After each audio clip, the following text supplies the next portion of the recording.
ತಾತ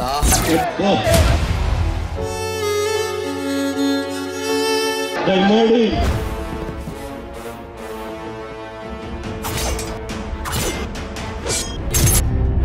Hassan pen drive ಪ್ರಕರಣದಲ್ಲಿ ವಿದೇಶದಲ್ಲಿ ತಲೆಮರೆಸಿಕೊಂಡಿರುವ ಹಾಸನ ಸಂಸದ ಪ್ರಜ್ವಲ್ ರೇವಣ್ಣ ಅವರ ಸುಳಿವು ಇದುವರೆಗೂ ಪತ್ತೆಯಾಗಿಲ್ಲ. ಎಸ್ಐಟಿ ನೋಟಿಸ್ ಮೇಲೆ ನೋಟಿಸ್ ಜಾರಿ ಮಾಡಿದ್ರೂ ಕೂಡ ಪ್ರಜ್ವಲ್ ರೇವಣ್ಣ ಇದುವರೆಗೂ ವಿಚಾರಣೆಗೆ ಹಾಜರಾಗಿಲ್ಲ, ಇಂಡಿಯಾಗೆ ವಾಪಸ್ ಬಂದಿಲ್ಲ.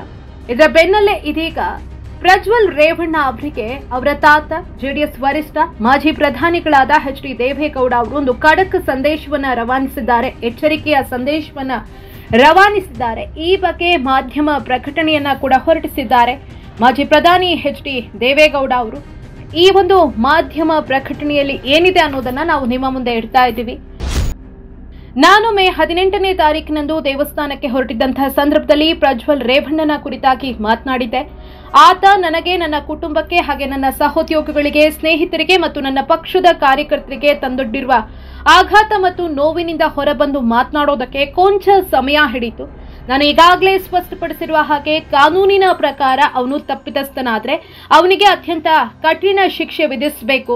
ನನ್ನ ಈ ನಿಲುವನ್ನ ನನ್ನ ಮಗ ಮತ್ತು ಕರ್ನಾಟಕದ ಮಾಜಿ ಮುಖ್ಯಮಂತ್ರಿ ಎಚ್ ಡಿ ಕುಮಾರಸ್ವಾಮಿ ಅವರು ಪ್ರಕರಣ ಹೊರಬಿದ್ದ ಮೊದಲ ದಿನದಿಂದಲೇ ಪ್ರತಿಪಾದಿಸಿದ್ದಾರೆ. ಈ ಕೆಲವು ವಾರಗಳಿಂದ ಜನರು ನನ್ನ ಮತ್ತು ನನ್ನ ಕುಟುಂಬದವರ ಕುರಿತಾಗಿ ಅತ್ಯಂತ ಅವಹೇಳನಕಾರಿಯಾಗಿ ಮಾತನಾಡಿದ್ದಾರೆ. ಇದೆಲ್ಲವೂ ಕೂಡ ನನಗೆ ತಿಳಿದಿದೆ. ನಾನು ಅವರು ಮಾತನಾಡೋದನ್ನ ನಿಲ್ಲಿಸುವ ಪ್ರಯತ್ನ ಮಾಡೋದಿಲ್ಲ. ನಾನು ಅವರನ್ನ ಟೀಕೆ ಮಾಡೋದಕ್ಕೂ ಹೋಗೋದಿಲ್ಲ. ಈ ಪ್ರಕರಣದ ಎಲ್ಲಾ ಸತ್ಯಾಂಶಗಳು ಹೊರ ಬರೋವರೆಗೂ ಅವರು ತಾಳ್ಮೆಯಿಂದ ಕಾಯಬೇಕಿತ್ತು ಅಂತ ಅವರೊಂದಿಗೆ ವಾದಕ್ಕೆ ಇಳಿಯೋದಿಲ್ಲ.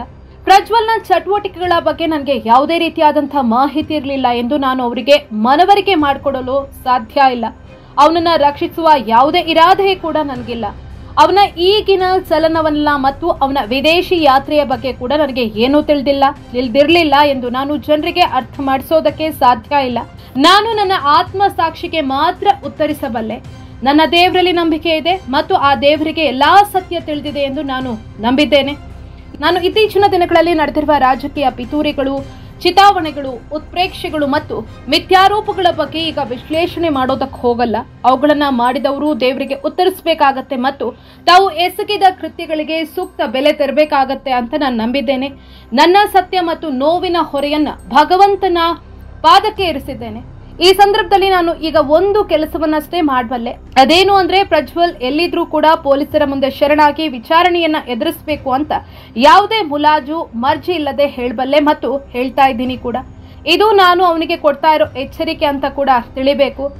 ಅವನು ಈ ಎಚ್ಚರಿಕೆಗೆ ಮನ್ನಣೆ ಕೊಡದೇ ಇದ್ದಲ್ಲಿ ಅವನು ನನ್ನ ಮತ್ತು ಕುಟುಂಬದವರೆಲ್ಲರ ಕೋಪವನ್ನ ಎದುರಿಸಬೇಕಾಗತ್ತೆ. ಅವನು ಎಸಗಿದ್ದಾನೆ ಎನ್ನಲಾದ ತಪ್ಪುಗಳನ್ನ ತೀರ್ಮಾನಿಸೋದಕ್ಕೆ ಕಾನೂನಿದೆ. ಆದ್ರೆ ಈ ಎಚ್ಚರಿಕೆಗೆ ಅವನು ತಲೆ ಬಾಗದೇ ಇದ್ದಲ್ಲಿ ಅವನು ಮನೆಯವರ ಕಣ್ಣಲ್ಲಿ ಏಕಾಂಗಿ ಆಗೋದ್ರಲ್ಲಿ ಸಂದೇಹ ಇಲ್ಲ. ನನ್ನ ಬಗ್ಗೆ ಅವನಿಗೆ ಏನಾದ್ರೂ ಗೌರವವಿದ್ದಲ್ಲಿ ಅವನು ಕೂಡಲೇ ಹಿಂದಿರುಗಿ ಬರಬೇಕು. ನಾನಾಗ್ಲಿ ನನ್ನ ಕುಟುಂಬದವರಾಗ್ಲಿ ಈ ವಿಚಾರಣೆಯಲ್ಲಿ ಹಸ್ತಕ್ಷೇಪವನ್ನ ಮಾಡೋದಿಲ್ಲ ಅಂತ ಭರವಸೆಯನ್ನ ಕೊಡ್ತೀನಿ. ಇದರಲ್ಲಿ ಯಾವುದೇ ಭಾವನೆಗೆ ಸಿಲುಕದೆ ಅವನು ಎಸಗಿದ್ದಾನೆ ಎನ್ನಲಾದ ಕೃತ್ಯಗಳು ಮತ್ತು ತಪ್ಪುಗಳಿಂದ ನೊಂದಿರುವ, ಅನ್ಯಾಯಕ್ಕೆ ಒಳಗಾಗಿರುವ ಎಲ್ಲರಿಗೂ ನ್ಯಾಯ ಸಿಗೋದಷ್ಟೇ ನನಗೆ ಮುಖ್ಯ. ಜನರ ವಿಶ್ವಾಸವನ್ನ ಮರಳಿ ಪಡೆಯೋದಷ್ಟೇ ನನ್ನ ಗುರಿ. ಜನರು 6 ದಶಕಗಳ ಕಾಲದ ನನ್ನ ರಾಜಕೀಯ ಜೀವನದುದ್ದಕ್ಕೂ ನನ್ನ ಜೊತೆಗೆ ನಿಂತಿದ್ದಾರೆ. ಅವರಿಗೆ ನಾನು ಸದಾ ಋಣಿ ಮತ್ತು ನಾನು ಬದುಕಿರುವವರೆಗೂ ಅವರ ಹಿತದ ವಿರುದ್ಧ ನಡ್ಕೊಳ್ಳೋದಿಲ್ಲ ಅಂತ ಎಚ್ ಡಿ ದೇವೇಗೌಡರು ಸ್ಪಷ್ಟ ಮಾತುಗಳಲ್ಲಿ ಹೇಳಿದ್ದಾರೆ. ಪತ್ರದ ಸಾರಾಂಶವನ್ನ ನೋಡಿದ್ರೆ ನಮ್ಗೆ ಗೊತ್ತಾಗತ್ತೆ ಮಾಜಿ ಪ್ರಧಾನಿಗಳಾದ ದೇವೇಗೌಡರು ಈ ಪ್ರಕರಣದಿಂದ ಎಷ್ಟು ನೊಂದು ಹೋಗಿದ್ದಾರೆ, ಎಷ್ಟು ಅವಮಾನವನ್ನ ಎದುರಿಸ್ತಾ ಇದ್ದಾರೆ, ಏನೆಲ್ಲ ಮಾನಸಿಕ ಒತ್ತಡಕ್ಕೆ ಒಳಗಾಗಿದ್ದಾರೆ ಅನ್ನೋದು ಅವರ ಪದಗಳಲ್ಲೇ ಗೊತ್ತಾಗತ್ತೆ.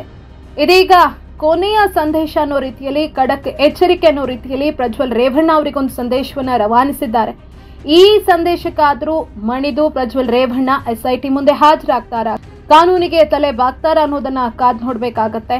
ಒಂದು ವೇಳೆ ದೇವೇಗೌಡರು ಇಷ್ಟೆಲ್ಲ ಪರಿಪರಿಯಾಗಿ ಮನವಿ ಮಾಡಿಕೊಂಡ್ರು ಕೂಡ ಪ್ರಜ್ವಲ್ ರೇವಣ್ಣ ಅವರು ವಾಪಸ್ ಬಂದಿಲ್ಲ ಅಂದ್ರೆ ನಮ್ಮ ಕುಟುಂಬದ ಕೋಪವನ್ನ ಎದುರಿಸಬೇಕಾಗತ್ತೆ ಅಂತ ಖಡಕ್ ಎಚ್ಚರಿಕೆಯನ್ನ ಕೂಡ ಕೊಟ್ಟಿದ್ದಾರೆ ದೇವೇಗೌಡರು. ಸೊ ಈ ಒಂದು ತಾತನ ಮನವಿಗಾದ್ರೂ ಸ್ಪಂದಿಸಿ ಪ್ರಜ್ವಲ್ ರೇವಣ್ಣ ಅವರು ವಿಚಾರಣೆಗೆ ಹಾಜರಾಗ್ತಾರಾ, ವಾಪಸ್ ಆಗ್ತಾರಾ ಅನ್ನೋದನ್ನ ಕಾದ್ ನೋಡ್ಬೇಕಾಗಿದೆ.